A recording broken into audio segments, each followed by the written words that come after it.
Chapitre 55, la dernière Pâque. La tribune romaine titre « 30 pièces d'argent, est-ce le prix de la trahison ?» La Pâque des Juifs commence aujourd'hui. Le climat relationnel entre Jésus et les autorités religieuses est au plus bas. En effet, les principaux sacrificateurs et les scribes cherchaient tous les moyens d'arrêter Jésus afin de le faire mourir. Peut-être y aura-t-il une trêve pendant leur fête. Nous avons pu apercevoir 2 disciples suivre bizarrement, sur les conseils avisés de Jésus, un homme portant une cruche d'eau et qui allait les amener jusqu'au domicile de son maître. Après lui avoir parlé, les disciples pouvaient jouir d'une chambre meublée à l'étage et prête à les accueillir tous pour le repas du premier soir de la Pâque. Une fois tous réunis autour de la table, et alors qu'ils s'apprêtaient à manger ce repas, Jésus va surprendre les apôtres par une révélation étonnante. Un des 12 disciples va le trahir et le livrer. Nous avions appris de sources sûres, il y a quelques jours, qu'une tractation monétaire s'était opérée entre les principaux sacrificateurs et Judas Iscariote, d'une valeur de 30 pièces d'argent. Est-ce le prix de la trahison ? Nous pouvons ainsi comprendre aisément les paroles de Jésus qui ne dénonça pas ouvertement Judas, mais qui précisa « Celui qui a mis avec moi la main dans le plat, c'est celui qui me livrera. » Chacun des disciples demanda donc à Jésus « Est-ce moi, Seigneur ?»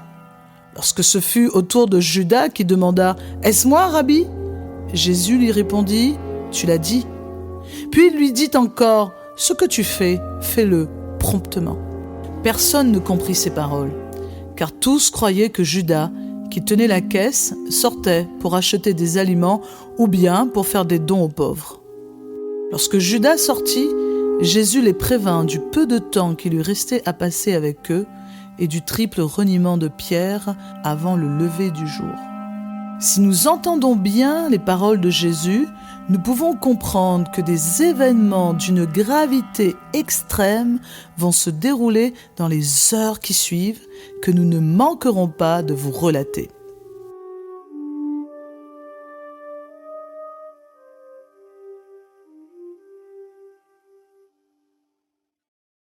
Chapitre 55. La dernière Pâque. L'Observatoire de Jérusalem titre « La dernière Pâque ou l'ombre des choses à venir ?» Comme chaque année à la même époque, pendant le mois des épis, les préparatifs pour la Pâque battent leur plein. Toutes les mères de famille vident leur maison de tout le levain. C'est le grand nettoyage de printemps. Même la vaisselle de tous les jours est remplacée par celle spéciale de Pessah de Pâques. Cette fête dure 7 jours, pendant laquelle on mangera les matzot, ou pain sans levain. Il faudra recouvrir la table d'une nappe d'une blancheur éclatante, table qui sera remplie des symboles alimentaires de la préparation du Seder, repas du premier soir de Pâques.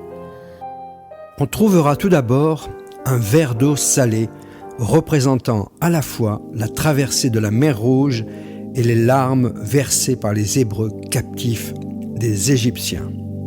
3 matzot seront posés sur un plateau représentant les différentes castes. Le Cohen au-dessus, le Lévi au milieu et Israël au-dessous. Au centre domine l'agneau rôti, qui sera mangé entre les 2 soirs. Celui dont on avait aspergé de son sang les linteaux et les poteaux des maisons des Hébreux pour les préserver de la mort réservée aux premiers-nés égyptiens.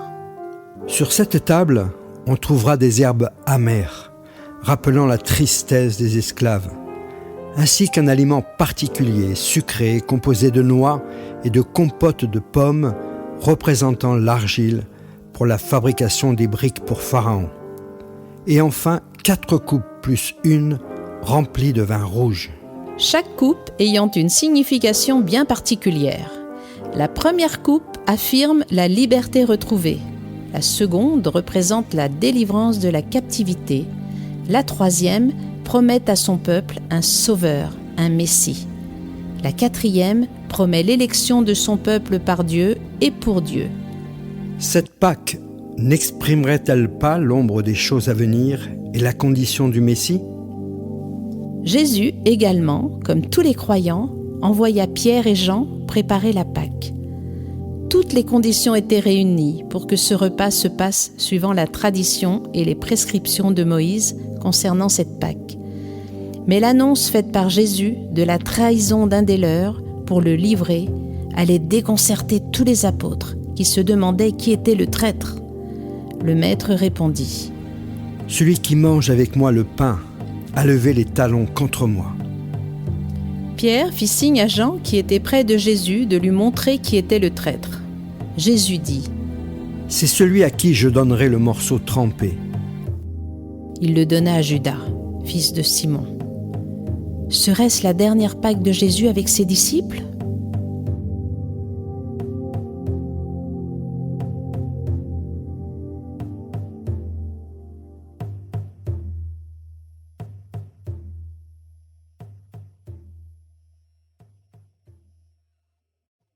Chapitre 55, la dernière Pâque.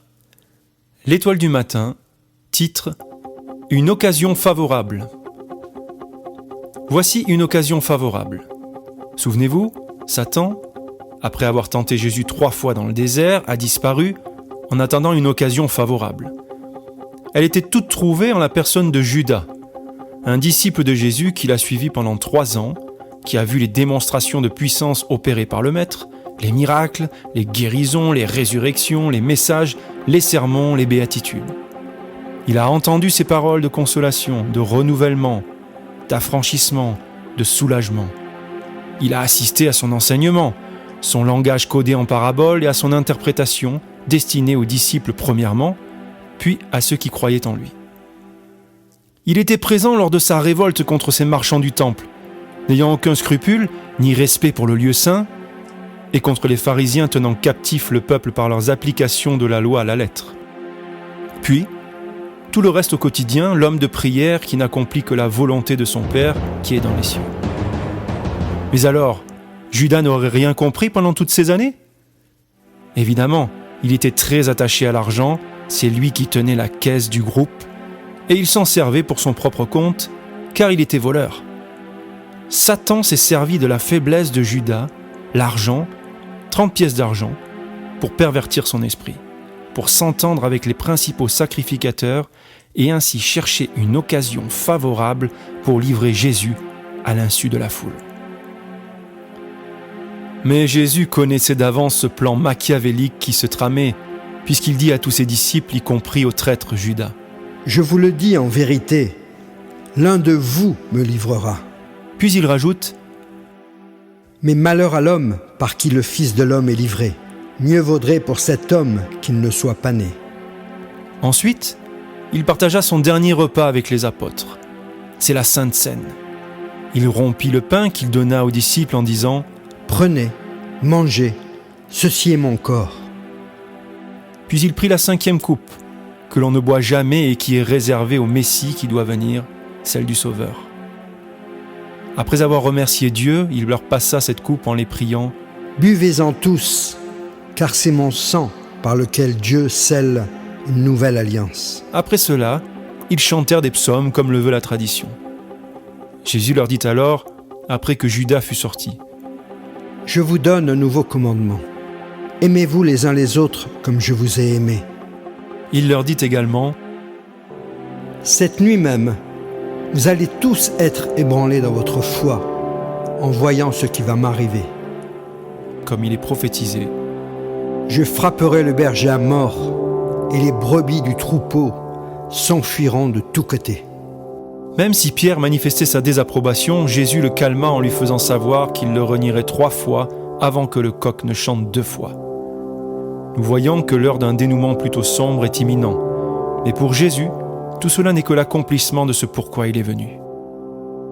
Le timing de Dieu est parfait et ce n'est ni Judas, ni les principaux sacrificateurs, ni les Romains qui peuvent influencer le cours de l'histoire, car ils ne sont que les instruments aveugles de l'Écriture, depuis la Genèse jusqu'à aujourd'hui, pour que le Fils de l'homme soit glorifié et que Dieu soit glorifié en Jésus.